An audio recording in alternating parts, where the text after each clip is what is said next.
सभी लोग को आप लोग कैसे हैं और आप लोग का स्वास्थ्य कैसा है।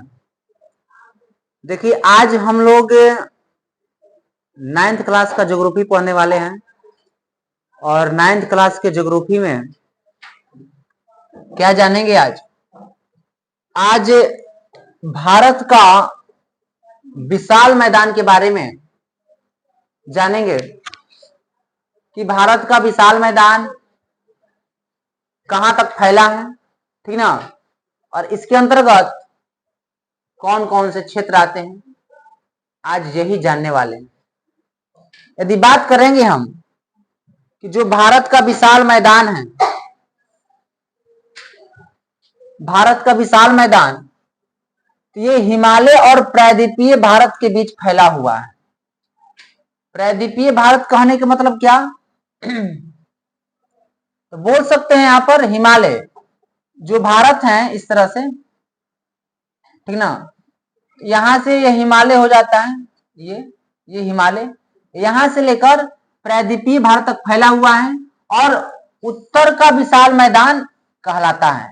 प्रायद्वीपीय कहने का अर्थ है कि यहां तक ये भारत है इस तरह से, ठीक ना, ये मान लेते हैं भारत है, ठीक है, तो ये यही इसी को कहते हैं उत्तर का विशाल मैदान, जिसके अंतर्गत पंजाब राजस्थान के अत्यधिक क्षेत्र आते हैं, ठीक ना। यह भारत का सबसे उपजाऊ और घनी जनसंख्या वाला क्षेत्र है, तो याद रखना है सबसे उपजाऊ क्षेत्र उत्तर का विशाल मैदान और सबसे भारत में ज्यादा जनसंख्या भी यहीं पर आता है। ओके, इसके अंतर्गत यूपी यानी उत्तर प्रदेश भी आता है, ठीक ना। चलिए इसमें क्या बोल रहा है, आगे क्या हो रहा है कि यदि निर्माण के बारे में बात करेंगे, इसके निर्माण के बारे में बात कर ले, तो यह मैदान हिमालय से निकलने वाली नदियों द्वारा लाए गए जलोढ़ निक्षेप से बना है। एक चीज समझ में आया कि जो उत्तर का विशाल मैदान है, ठीक ना,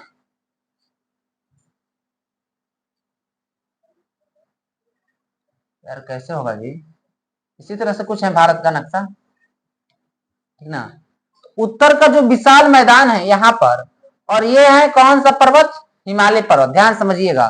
तो हिमालय से कल हम आप लोग को बताए थे मुख्य 3 नदी निकलती हैं, कौन कौन, गंगा, यमुना और ब्रह्मपुत्र। तो यहां से जो ये नदी बहाकर क्या लाता है, निक्षेप लाता है, निक्षेप लाता है। निक्षेप कहने का अर्थ है कि जितना भी क्या कहलाता है कि मिट्टी का गुण होता है, जैसे कि समझिएगा निक्षेप किसे बोलेंगे, कि हम अपना खेत में मारे कोची क्या कहलाता है, खाद मारे, ठीक। तुम साथ दिया पानी नहर का, समझ रहे हो ना, हर हर एकदम नहर का पानी क्या हो रहा है, एकदम बह रहा है, समझ रहे हो। तो मेरा खाद किसके खेत में चल जाएगा, तुम्हारे खेत में चल जाएगा, बगल में तुम्हारा खेत रहेगा तो तुम्हारे खेत में खाद ऑटोमेटिक क्या हो जाएगा, चल जाएगा। ठीक उसी तरह से जब नदी का पानी बहता है और जिस क्षेत्र में जाकर क्या फैल जाता है, रुकता है, तो वहां पर निक्षेप रुक जाता है। तो इसी कारण जो यहाँ का उत्तर का मैदान है, उत्तर का विशाल मैदान है, ये क्या हो जाता है, उपजाऊ हो जाता है। क्या हो जाता है, उपजाऊ हो जाता है, ठीक ना। लाखों वर्षों में नदियों ने मिट्टी, गाद, रेत जमा करके इसे बनाया है। इतना समझ में रहा है, नदी में क्या रहता है, मिट्टी रहता है, रेत रहता है, गाज समझ रहे हो, गाज जितने भी क्या कहलाता है, गजिया जाता है, मतलब माल, समझ रहे हो, माल ना, हाँ, प्रदूषण, तो क्या कहलाता है, ये सब से क्या कहलाता है, उपजाऊ बना पाता है, ठीक ना। चलिए यदि बात करेंगे हम उत्तर के विशाल मैदान की विशेषता के बारे में बात करेंगे, उत्तर के विशाल मैदान का विशेषता क्या है, थोड़ा सा ध्यान से समझिएगा, ठीक, ओके। यह बहुत समतल और विस्तृत मैदान है, इतना याद रखिएगा। आखिर में यहाँ पर क्या जनसंख्या, घनी जनसंख्या क्यों है और उपजाऊ मिट्टी क्यों है। कोई भी फसल उपजाते हैं तो ज्यादा फसल उपजाऊ मिट्टी कौन सा होता है, जो समतल होता है, जो क्षेत्र का होता है समतल होता है, वह क्या होता है, ज्यादा उपजाऊ होता है। फसल के उपयुक्त माना जाता है, ठीक है ना। और कहां पर जनसंख्या क्या लग रहा है, पहाड़ी एरिया में जनसंख्या ज्यादा रहता है कि जो समतल भूमि रहता है वहां पर जनसंख्या ज्यादा रहता है। कहां पर, समतल पर। समतल पर घर बनाकर क्या कहते हैं, लोग रहते हैं, रोड की सुविधा मिलता है, पानी का सुविधा मिलता है, ट्रेन का जो पटरी का उसका सुविधा मिलता है, मतलब समतल भूमि पर प्रत्येक चीज का सुविधा मिलता है। और लाइन का सुविधा मतलब बोल सकते हैं बिजली की सुविधा मिलता है, ठीक ना। नहर आसानी से उपलब्ध हो जाता है कोई भी खेती करने के लिए, फसल उगाने के लिए। लेकिन यदि हम उबड़ खाबड़ या पठार या पहाड़ पर बात करेंगे तो आसानी से क्या कहलाता है कि सड़क नहीं मिल पाएगा, आसानी से उपजाऊ भूमि नहीं मिल पाएगा। तो ये सारा चीज को देखते हुए जो समतल होता है कि रहने के लिए भी अत्यधिक क्या कहलाता है कि ठीक ठाक रहता है, और प्लस में कोई भी फसल भी उपजाने के लिए बहुत ही बेटर रहता है। ओके, इतना समझ में आया। यह कृषि के लिए बहुत उपजाऊ मिट्टी पाई जाती है, यहाँ समझ में है ना। यहाँ पर ये तो पहले ही बता दिए कृषि के लिए उपजाऊ मिट्टी पाया जाता है, क्योंकि जो नदी है हिमालय से निकलती है वो क्या अपने जलोढ़ निक्षेप लाकर पसार देती है, और पसार देने के कारण ये मिट्टी कैसा हो जाता है, उपजाऊ हो जाता है। Okay, understand. चलिए आगे क्या कह रहे हैं, यह भारत का सबसे अधिक जनसंख्या वाला क्षेत्र है। जो विशाल मैदान है, भारत का विशाल मैदान, यहां पर सबसे अधिक क्या है, जनसंख्या। तो कहां पर, उत्तर के विशाल मैदान, ठीक ना। यहां अनेक नदियां बहती हैं, ठीक।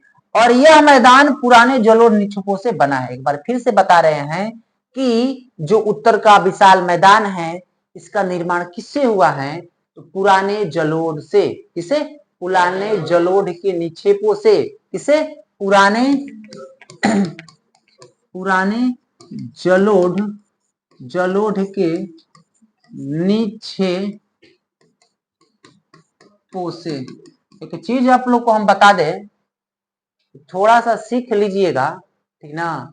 अगर अगल बगल किसी का क्रॉस लगा होगा कोई भी सब्जेक्ट में, उससे सीख लीजिएगा। क्या, कोशिश कीजिएगा कि उतना ही पढ़े कि आप लोग का भी कोर्स लग जाए ना,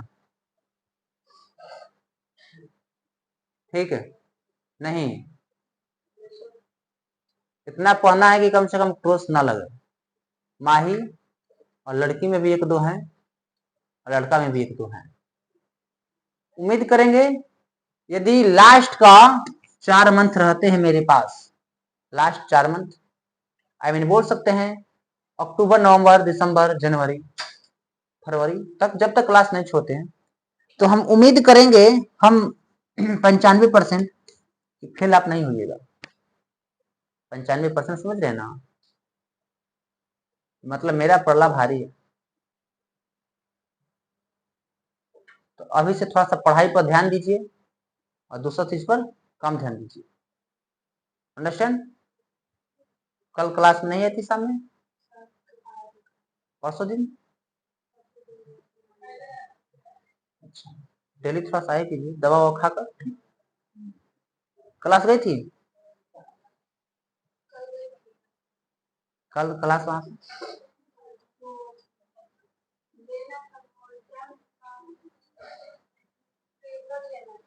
अच्छा, डांस क्लास गई थी। देखो सुनिए, तो डांस पर थोड़ा सा कम ध्यान और पढ़ाई पर ज्यादा, क्योंकि डांस में फेल नहीं होगा, इसमें क्या हो जाइएगा, तो सुनिएगा। चलिए, ये तो बता दिए उत्तर का विशाल मैदान समझ में आ रहा है सबको कि कैसे बना है, इसमें क्या है, किस तरह से जनसंख्या रहती है, किस तरह का इसका भूमि है, किस तरह का मिट्टी है। कह रहा है उत्तर के विशाल मैदान के भाग के बारे में बात कर लेते हैं थोड़ा। का उत्तर के विशाल मैदान को मुख्य रूप से कितने भाग में बांट दिया गया है, 3 भाग में बांट दिया गया है। पहला में पंजाब का मैदान, पहले ही बताएंगे पंजाब वाला क्षेत्र आएगा।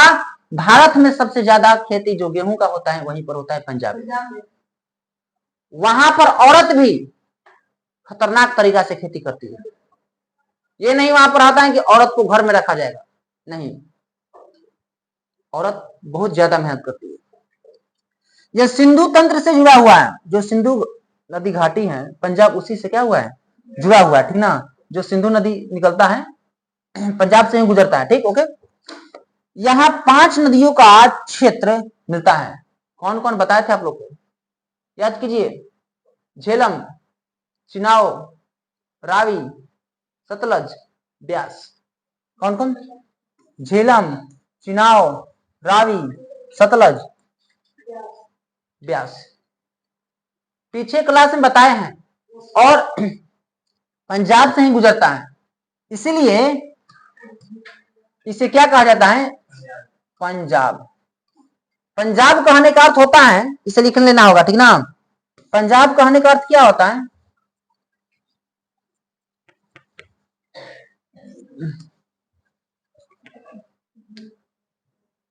है ना, कि नहीं है?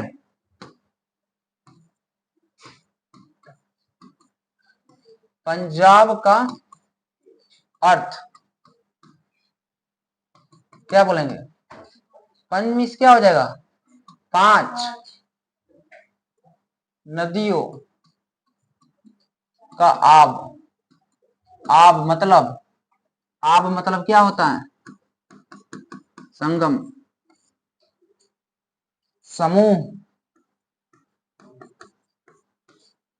5 नदियों के समूह।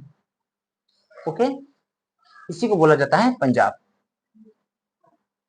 यहाँ ये तो बता दिए पंजाब कहा जाता है, यहाँ 5 नदियों का क्षेत्र मिलता है, इसलिए इसे क्या कहा जाता है? पंजाब। वही बात बताया, यहाँ पर तो लिखा है पहले से। और गंगा का मैदान दूसरा, हम बोले हैं कि जो उत्तर का विशाल मैदान है, इसे कितने भाग बांट दिए?